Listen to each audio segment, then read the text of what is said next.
So at this point in the chapter, we begin to see the fact that the rich white people bought out the loyalty of the poor white people. And this is when racism and the differentiation between the white servants and black slaves and the native population was solidified and established, and is what we see today playing out in everyday life in America.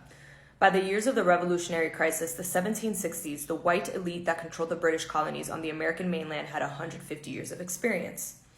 They had learned certain things about how to rule. They had various fears, but all had developed tactics to deal with what they feared. The Indians they had found were too unruly to keep as labor force and remained an obstacle to expansion.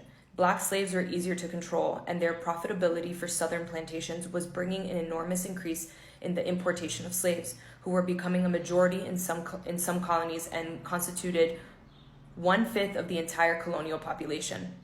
But the blacks were not totally submissive. As their numbers grew, the prospect of slave rebellion grew. With the problem of Indian hostility and the danger of slave revolts, the colonial elite had to consider the class anger of poor whites. Servants, tenants, the city poor, the propertyless, the taxpayer, the soldier, and sailor.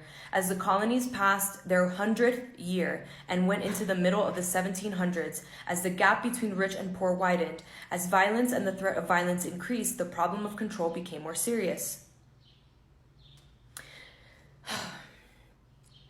There was little chance that whites and Indians could combine in North America as they were doing in South and Central America, where the shortage of women and the use of Indians on plantations led to daily contact.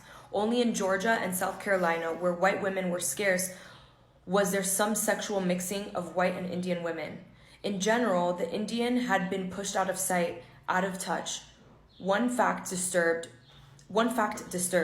Whites would run off to join Indian tribes or would be captured in battle and brought up among the Indians. And when this happened, the whites, given a chance to leave, chose to stay in the Indian culture. Indians, having the choice, almost never decided to join the whites.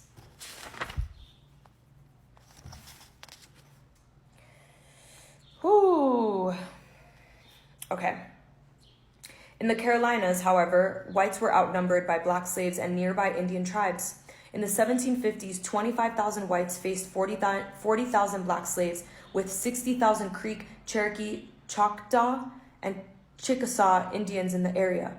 Gary Nash writes, Indian uprisings that punctuated the colonial period and a succession of slave uprisings in the insurrectionary plots that were nipped in the bud kept South Carolinians sickeningly aware that only through the greatest vigilance and through policies designed to keep their enemies divided could the hope remain in control of the situation.